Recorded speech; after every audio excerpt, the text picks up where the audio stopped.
आज नए संसद भवन में हम सब मिलकर के नए भविष्य का श्री गणेश करने जा रहे हैं।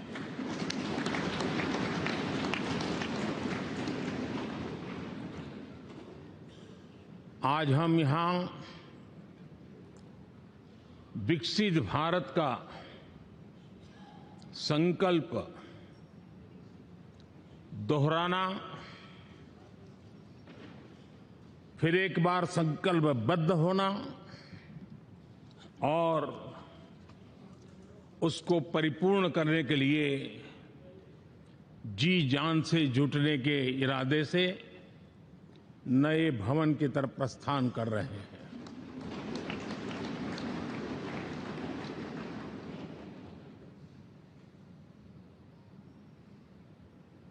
सम्माननीय सभागृह, ये भवन और उसमें भी ये सेंट्रल हॉल एक प्रकार से हमारी भावनाओं से भरा हुआ है। हमें भावुक भी करता है और हमें हमारे कर्तव्य के लिए प्रेरित भी करता है। आजादी के पूर्व ये खंड एक प्रकार से लाइब्रेरी के रूप में इस्तेमाल होता था, लेकिन बाद में संविधान सभा की बैठकें यहां शुरू हुई और उन संविधान सभा की बैठकों के द्वारा गहन चर्चा विचारणा कर करके हमारा संविधान यहीं पर आकार लिया। यहीं पर 1947 में अंग्रेजी हुकूमत ने सत्ता हस्तांतरण किया, उस प्रक्रिया का भी साक्षी हमारा ये सेंट्रल हॉल है। इसी सेंट्रल हॉल में भारत के तिरंगे को अपनाया गया,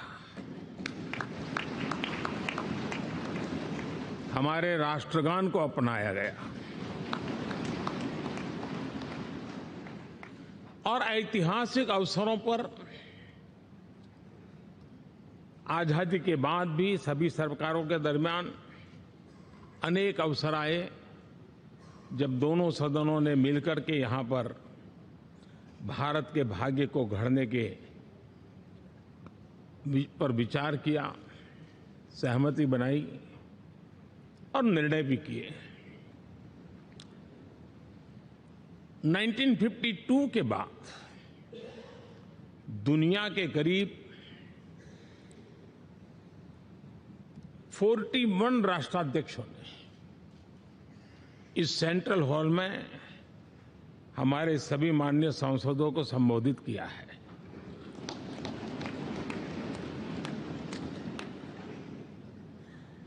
हमारे राष्ट्रपति महोदयों के द्वारा 86 बार यहां संबोधन किया गया है।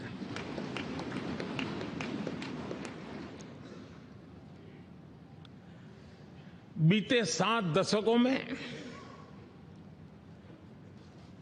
जो भी साथी इन जिम्मेवारियों से गुजरे हैं, जिम्मेवारियों को संभाली है, अनेक कानूनों, अनेक संशोधन और अनेक सुधारों का हिस्सा रहे हैं। अभी तक लोकसभा और राज्यसभा ने मिलकर करीब करीब 4000 से अधिक कानून पास किए हैं।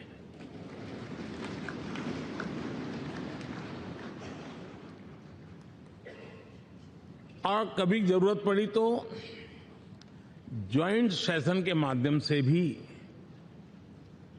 कानून पारित करने की दिशा में रणनीति बनानी पड़ी और उसके तहत भी दहेज रोकथाम कानून हो, बैंकिंग सर्विस कमीशन बिल हो, आतंक से लड़ने के लिए कानून हो, ये संयुक्त सत्र में पास किए गए हैं, इसी गृह में पास किए गए।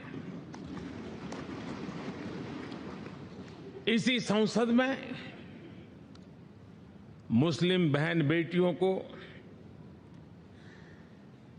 न्याय की जो प्रतीक्षा थी, शाहबानो केस के कारण कुछ गाड़ी उल्टी पार्टी पर चढ़ गई थी। इसी सदन ने हमारी उस गलतियों को ठीक किया और 3 तलाक विरुद्ध कानून हम सब ने मिलकर के पारित किया।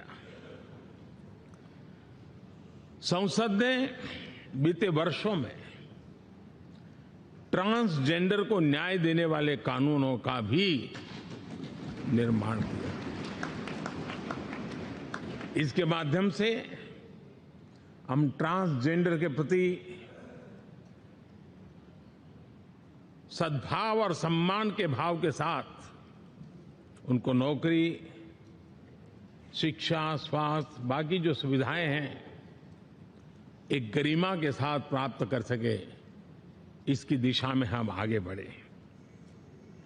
हम सभी ने मिलकर हमारे दिव्यांग जनों के लिए भी उनकी जरूरतों को देखते हुए, उनके एस्पिरेशंस को देखते हुए ऐसे कानूनों का निर्माण किया जो उनके लिए उज्जवल भविष्य की गारंटी बन रहे हैं।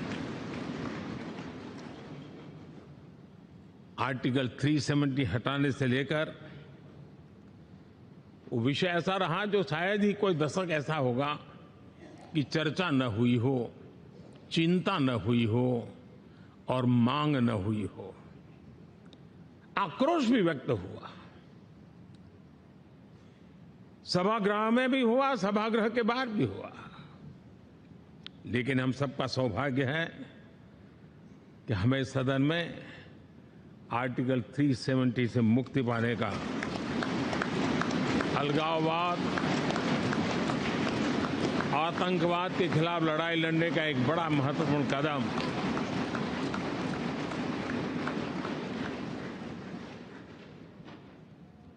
और इस महत्वपूर्ण काम में माननीय सांसदों की, संसद की बहुत बड़ी भूमिका है। जम्मू कश्मीर में इसी सदन में निर्मित हुआ संविधान हमारे पूर्वजों ने दिया हुआ वो महामूल्य दस्तावेज जम्मू कश्मीर में लागू करते हैं तो इस मिट्टी को प्रणाम करने का मन करता है। आज जम्मू और कश्मीर शांति और विकास के रास्ते पर चलने के लिए प्रतिबद्ध हुआ है और नए उमंग, नए उत्साह, नए संकल्प के साथ जम्मू कश्मीर के लोग आगे बढ़ने का कोई मौका अब छोड़ना नहीं चाहते हैं। ये दिखाता है कि संसद के सदस्यों ने मिलकर के संसद के भवन में कितने महत्वपूर्ण काम किए हैं। माननीय सांसदगण, लाल किले से मैंने कहा था यही समय है, सही समय है।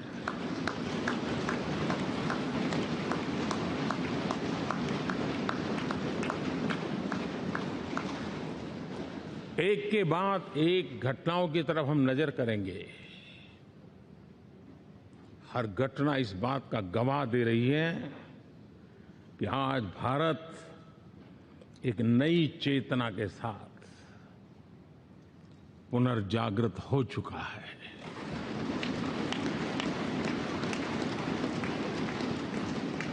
भारत नई ऊर्जा से भर चुका है। और यही चेतना, यही ऊर्जा इस देश के कोटि कोटि जनों के सपनों को संकल्प में परिवर्तित कर सकती है और संकल्प को परिश्रम की पराकाष्ठा कर करके सिद्धि तक पहुंचा सकती है। ये हम देख सकते हैं।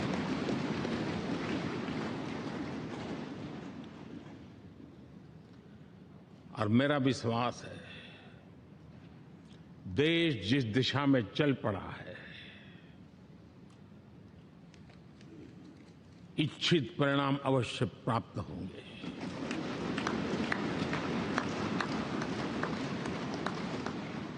हम गति जितनी तेज करेंगे, परिणाम उतने जल्दी मिलेंगे।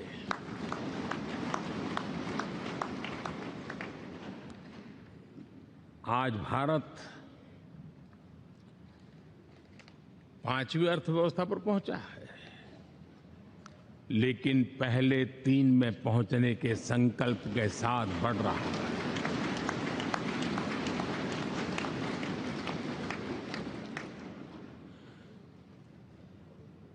और मैं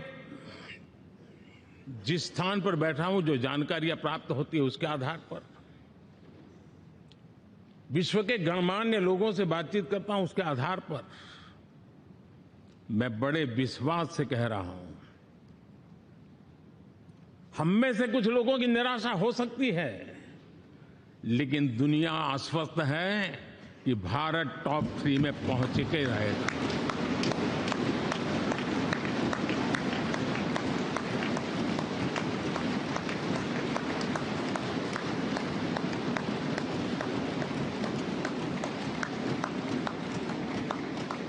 भारत का बैंकिंग सेक्टर आज अपनी मजबूती के कारण से फिर एक बार दुनिया में सकारात्मक चर्चा का केंद्र बना हुआ है।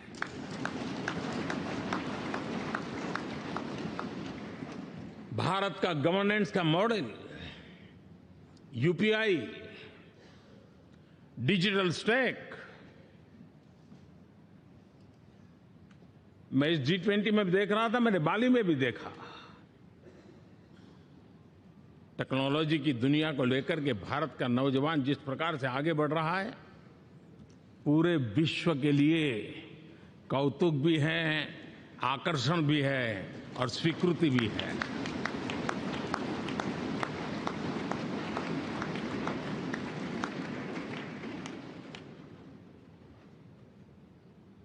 हम सब उस ऐसे कालखंड में हैं, मैं कहूंगा हम लोग एक भाग्यवान लोग हैं। ऐसी भाग्यवान समय में हमें कुछ दायित्व निभाने का अवसर आया है और हमारा सबसे बड़ा भाग्य है कि आज इंडियन एस्पिरेशंस उस ऊंचाई पर हैं जो शायद पिछले 1000 साल में नहीं रहे होंगे।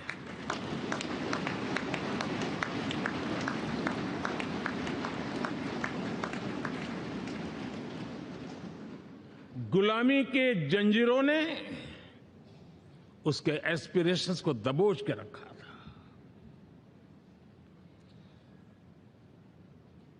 उसकी भावनाओं को तहस नहस कर दिया था। आजाद भारत में अपने सपने संजो रहा था, चुनौतियों से जूझ रहा था, लेकिन मिलकर के आज जहां पहुंचे हैं, अब वहां वो रुकना नहीं चाहता है। वो एस्पिरेशनल सोसाइटी के साथ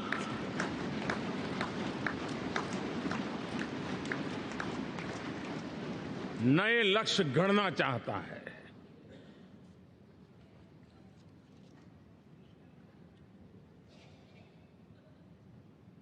जब एस्पिरेशन सोसाइटी सपने संजोते ही हो, संकल्प लेकर के निकल पड़ी हो, तब पुराने कानूनों से मुक्ति पाकर नए कानूनों का निर्माण करके उज्जवल भविष्य के लिए एक मार्ग प्रशस्त करने का दायित्व हम सभी सांसदों का सविशेष होता है। संसद में बनने वाला हर कानून, संसद में होने वाली हर चर्चा, संसद से जाने वाला हर संकेत इंडियन एस्पिरेशन को बढ़ावा देने के लिए ही होना चाहिए। ये हम सबकी भावना भी है, कर्तव्य भी है और एक एक देशवासी की हमसे अपेक्षा भी है।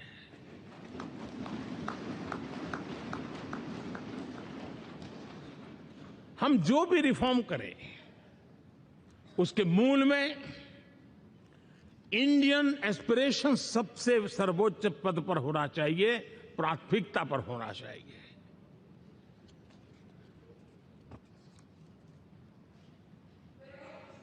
लेकिन मैं बहुत सोच समझ करके कहना चाहता हूं, क्या कभी छोटे कैनवास पर कोई बड़ा चित्र बना सकता है क्या?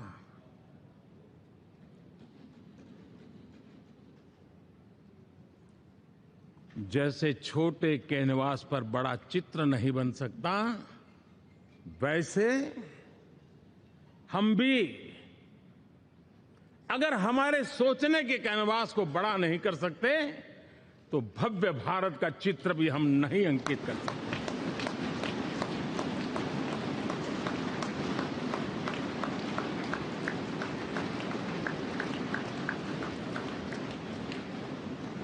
पचहत्तर साल का हमारे पास अनुभव है। हमारे पूर्वजों ने जो कुछ भी रास्ते बनाए उससे हमने सीखा है। हमारे पास एक बहुत बड़ी विरासत है। इस विरासत के साथ अगर हमारे सपने, हमारे संकल्प जुड़ जाए, हमारा सोचने का दायरा बदल जाए, हमारा कैनवास बड़ा हो जाए, तो हम भी उस भव्य भारत के चित्र को अंकित कर सकते हैं, उस तस्वीर का खाका खींच सकते हैं, उसमें रंग भरने का काम हम भी कर सकते हैं और आने वाली पीढ़ी को वो भव्य दिव्य मां भारती के हम उनको सुपुर्द कर सकते हैं। दोस्तों, अमृतकाल के 25 वर्षों में भारत को अब बड़े कैनवास पर काम करना ही होगा। अब हमारे लिए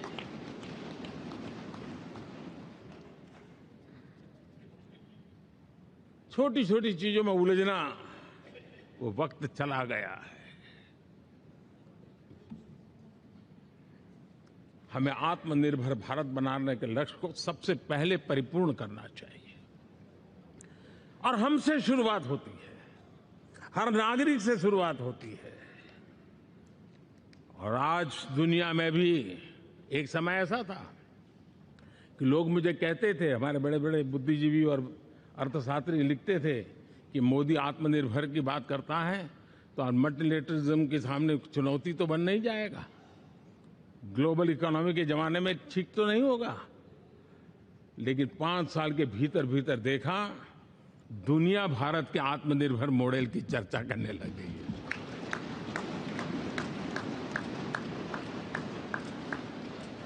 और कौन हिंदुस्तानी नहीं चाहेगा कि डिफेंस सेक्टर में आत्मनिर्भर हो, एनर्जी सेक्टर में हम आत्मनिर्भर हो, एडिबल ऑयल,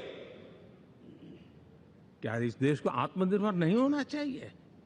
कृषि प्रधान देश हम कहते हैं, खाने का तेल क्या देश बाहर से लाएगा? बहुत समय की मांग है कि हमें आत्मनिर्भर भारत को संकल्प को पूरा करना, ये हम सबका दायित्व है। उसमें दल आड़े नहीं आते हैं, सिर्फ दिल चाहिए, देश के लिए चाहिए।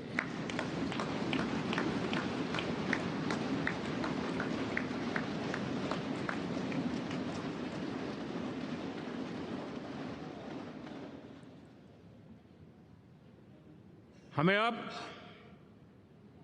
मैन्युफैक्चरिंग सेक्टर में दुनिया में सर्वश्रेष्ठ बनने की दिशा में ही कदम रखने होंगे। और मैंने एक बार लाल किले से कहा था, जीरो डिफेक्ट जीरो इफेक्ट। हमारे प्रोडक्ट में कोई डिफेक्ट ना हो, हमारी प्रक्रिया में पर्यावरण पर कोई इफेक्ट ना हो, ऐसा जीरो डिफेक्ट जीरो इफेक्ट वाला हमें दुनिया के सामने मैन्युफैक्चरिंग क्षेत्र में जाना होगा। हमारे डिजाइनर, हमारे यहां निर्माण हो रही डिजाइन्स, हमारे सॉफ्टवेयर, हमारे एग्रीकल्चर प्रोडक्ट्स, हमारे हस्तशिल्प, हर क्षेत्र में अब हमें वैश्विक मापदंडों को पार करने के इरादे से ही चलना चाहिए, तब जाकर के विश्व के अंदर हम अपना झंडा फहरा सकते हैं। मेरे गांव में मेरा सबसे अच्छा माल हो, इतनी बात नहीं चलेगी। मेरे राज्य में मेरा सबसे अच्छा प्रोडक्ट नहीं चलेगा। मेरे देश में मेरा सबसे अच्छा प्रोडक्ट नहीं चलेगा। दुनिया में मेरा प्रोडक्ट सबसे अच्छा होगा, ये भाव हमें पैदा होगा।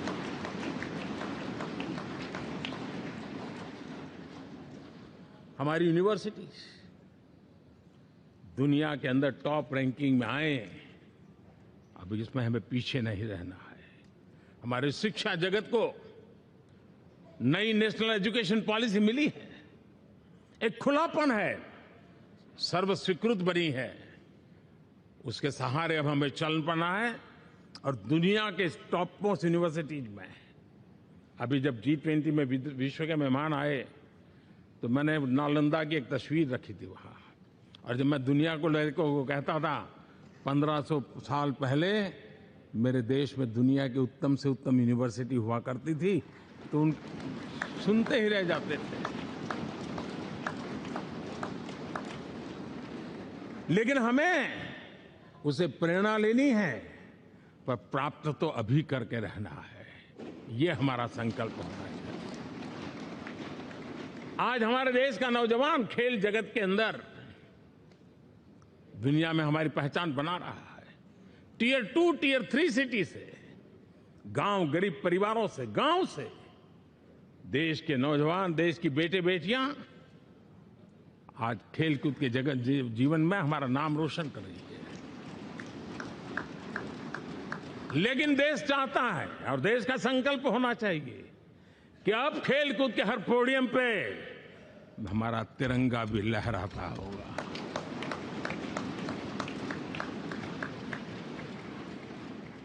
हमें अब पूरा हमारा दिमाग क्वालिटी पर फोकस करना ही होगा, ताकि हम विश्व की आशा अपेक्षाओं के अनुकूल और भारत के सामान्य मानव के जीवन में भी क्वालिटी ऑफ लाइफ के प्रति जो एस्पिरेशन बढ़ा है, उसको हम एड्रेस कर पाए। और जैसे मैंने कहा कि हम भाग्यवान हैं कि हम उस समय काम कर रहे हैं जब समाज अपने आप एक एस्पिरेशनल सोसाइटी है। हमारा और भी एक भाग्य है कि हम उस समय हैं जब हिंदुस्तान युवा देश है। हम दुनिया में सबसे ज्यादा जन आबादी वाला तो देश बने ही हैं, लेकिन सबसे बड़ी आबादी, उसमें भी सबसे युवा, ये पहली बार हुआ है।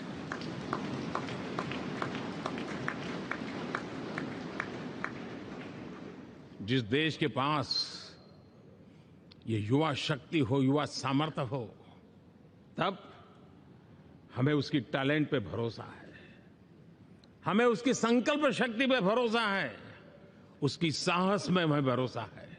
और इसलिए हम चाहते हैं कि दुनिया में भारत का युवा अग्रिम पंक्ति में नजर आना चाहिए। वो स्थिति पैदा होनी चाहिए। आज पूरी दुनिया को स्किल्ड मैन पावर की बहुत बड़ी जरूरत है और भारत विश्व की इस आवश्यकता की पूर्ति के लिए अपने आप को सज्ज कर सकता है और उन आवश्यकताओं को पूरी कर करके दुनिया में अपनी एक जगह भी बना सकता है। और इसलिए विश्व में उनकी आवश्यकता के लिए किस प्रकार के मैन पावर की जरूरत है, किस प्रकार के उनको ह्यूमन रिसोर्स की जरूरत है, उस स्किल मैपिंग का काम भी चल रहा है। और उस स्किल मैपिंग के अनुसार भारत के अंदर स्किल डेवलपमेंट की तरफ हम बल दे रहे हैं। और जितना ज्यादा हम स्किल डेवलपमेंट पर बल देंगे, भारत के नौजवानों का सामर्थ्य विश्व में अपना डंका बजाने में कोई कमी नहीं रखेगा। और हिंदुस्तानी जहां गया है, उसने अच्छाई की छाप छोड़ी है, कुछ कर गुजरने की छाप छोड़ी है। ये सामर्थ्य हमारे अंदर पहले से पड़ा हुआ है और हमारे पहले जो लोग गए हैं उन्होंने इससे छवि भी बना के रखी हुई है। आपने देखा होगा पिछले दिनों करीब 150 नर्सिंग कॉलेज एक साथ खोलने का निर्णय किया। पूरे दुनिया में बहुत बड़ी रिक्वायरमेंट है नर्सिंग की। हमारी बहन, हमारी बेटियां, हमारे बेटे उस क्षेत्र में दुनिया में पहुंच सकते हैं, आसानी से पहुंच सकते हैं। पूरे विश्व की जरूरत है और ये तो मानवता का काम है जिसमें हम पीछे नहीं रहेंगे। आज मेडिकल कॉलेजेस का इतना व्यापक रूप से निर्माण देश की आवश्यकता तो पूरी करनी ही करनी है, दुनिया की आवश्यकताओं में भी योगदान दे सकते हैं। कहने का तात्पर्य यही है, हर छोटी चीज पर बारीकी से ध्यान देते हुए, उस पर अपना ध्यान केंद्रित करते हुए हमें आगे बढ़ना है। हमें भविष्य के लिए सही समय पर सही फैसले भी लेने होते हैं। हम फैसलों को टाल नहीं सकते हैं। हम राजनीतिक लाभ नुकसान के गणा भाग के अंदर अपने आप को बंधी नहीं बना सकते हैं। हमें तो देश के एस्पिरेशन के लिए हिम्मत के साथ नए निर्णय करने होते हैं।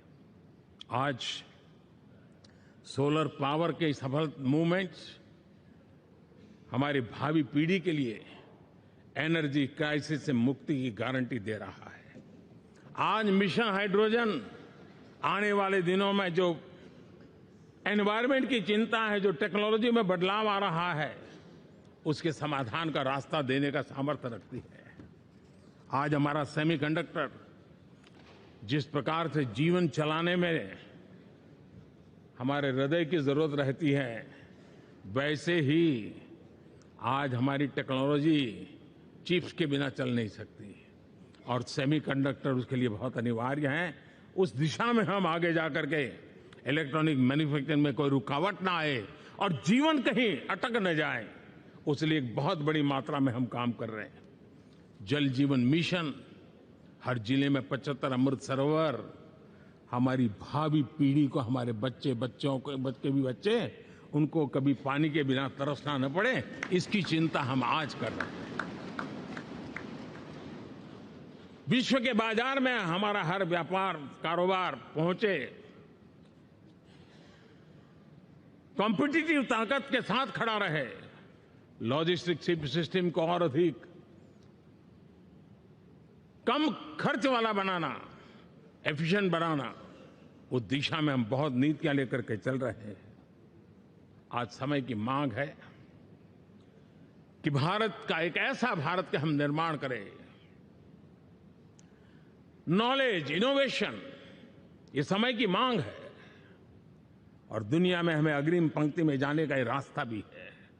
और इसलिए पिछले हमने समय नेशनल एजुकेशन पॉलिसी के साथ साथ टेक्नोलॉजी के बढ़ावे के लिए हमने रिसर्च और इनोवेशन का एक कानून भी पारित किया है, ताकि हमारे देश के नौजवानों को इस इनोवेशन के और चंद्रयान 3 की सफलता के बाद देश के नौजवानों के मन में विज्ञान की तरफ आकर्षण बढ़ रहा है।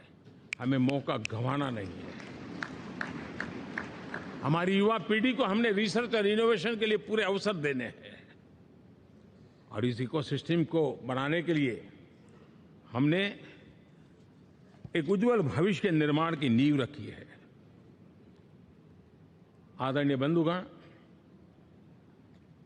सामाजिक न्याय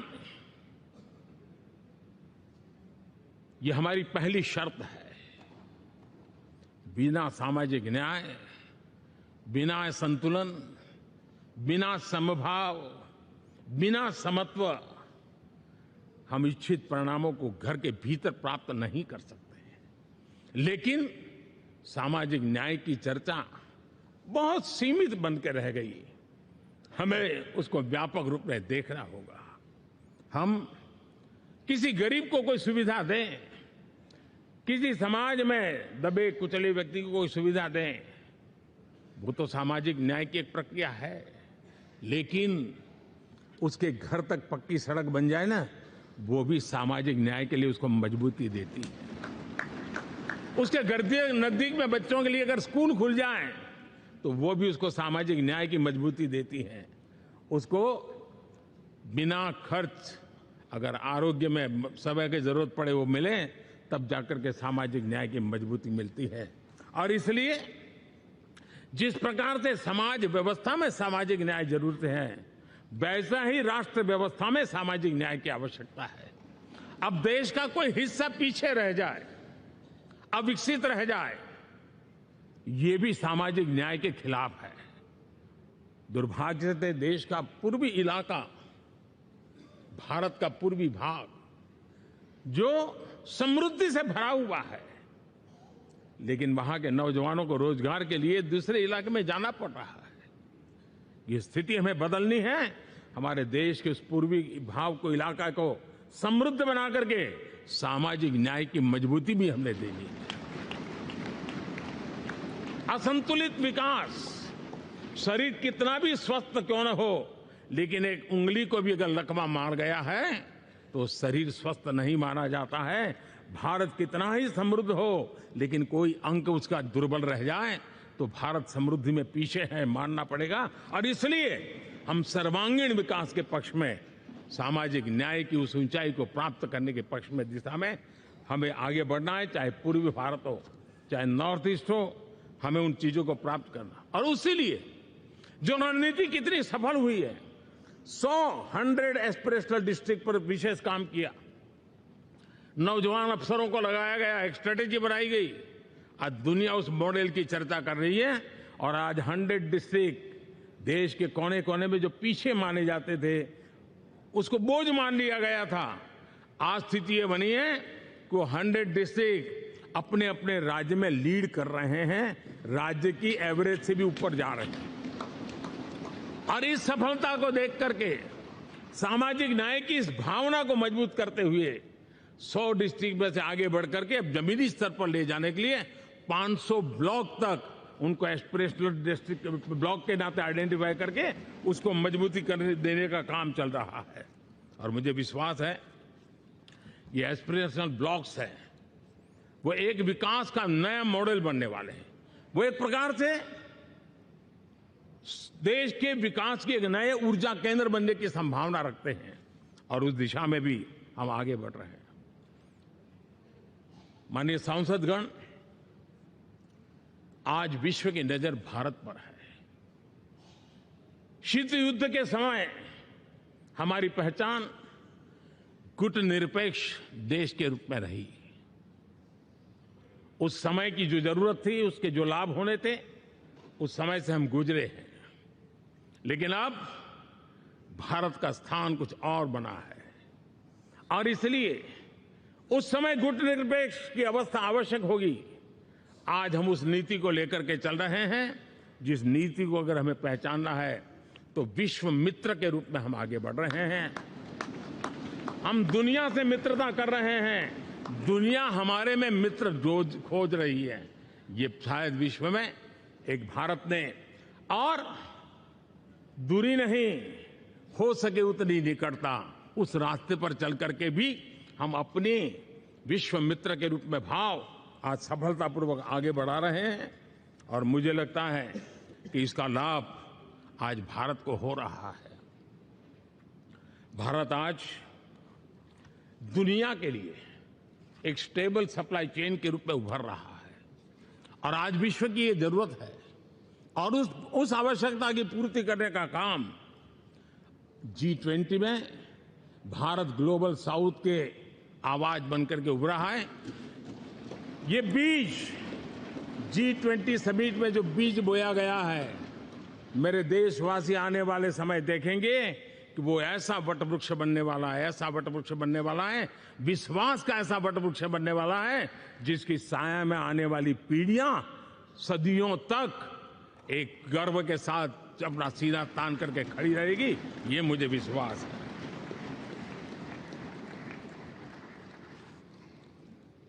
इस G20 में एक बहुत बड़ा काम हमने किया है, बायोफ्यूल अलायंस का। हम विश्व के नेतृत्व करते रहे, दिशा दे रहे हैं। और विश्व को बायोफ्यूल अलायंस में दुनिया के सभी देश देखते ही देखते उसकी सदस्यता ले रहे थे और एक बहुत बड़ा आंदोलन खड़ा होने जा रहा है और जिसका नेतृत्व ये हमारा भारत कर रहा है। छोटे छोटे महाद्वीप, उनके साथ भी आर्थिक कॉरिडोर बनाने की दिशा में हमने बड़ी मजबूती के साथ कदम उठाए हैं। आदरणीय बंधुगण, आदरणीय उपराष्ट्रपति जी, आदरणीय स्पीकर महोदय, आज हम यहां से विदाई लेकर के नए भवन में जा रहे हैं, संसद के नए भवन में बैठने वाले हैं और ये शुभ है, गणेश चतुर्थी के दिन बैठ रहे हैं।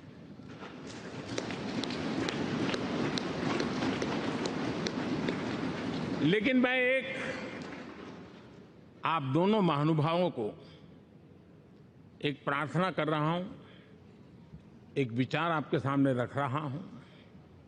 मैं आशा करता हूं कि आप दोनों मिलकर के उस विचार पर जहां भी जरूरत पड़े मंथन करके कुछ निर्णय अवश्य कीजिए। और मेरी प्रार्थना है, मेरा सुझाव है कि अब हम जब नए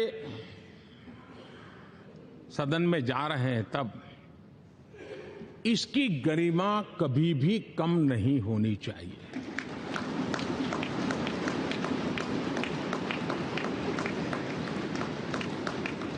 इसे सिर्फ पुरानी पार्लियामेंट कहकर के छोड़ दें, ऐसा नहीं होना चाहिए। और इसलिए मेरी प्रार्थना है कि भविष्य में अगर आप सहमति दे दोनों महानुभाव, तो इसको संविधान सदन के रूप में जाना जाए।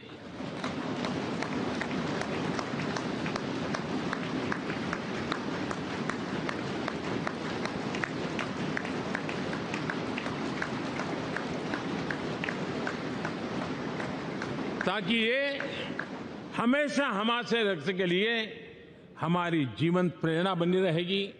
और जब संविधान सदन कहेंगे तब उन महापुरुषों का याद भी उसके साथ जुड़ जाएगी जो कभी संविधान सभा में यहां बैठा करते थे, गणमान्य महापुरुष बैठा करते थे। और इसलिए भावी पीढ़ी को ये तोहफा भी देने का अवसर हमें जाने नहीं देना चाहिए। मैं फिर एक बार इस पवित्र भूमि को प्रणाम करता हूं। यहां पर जो तपस्या हुई है, जन कल्याण के लिए संकल्प हुए हैं, इसको परिपूर्ण करने के लिए 7 दशक से भी अधिक समय से जो पुरुषार्थ हुआ है, उन सबको प्रणाम करते हुए मैं मेरी वाणी को विराम देता हूं और नए सदन के लिए आप सबको शुभकामनाएं देता हूं। बहुत बहुत धन्यवाद।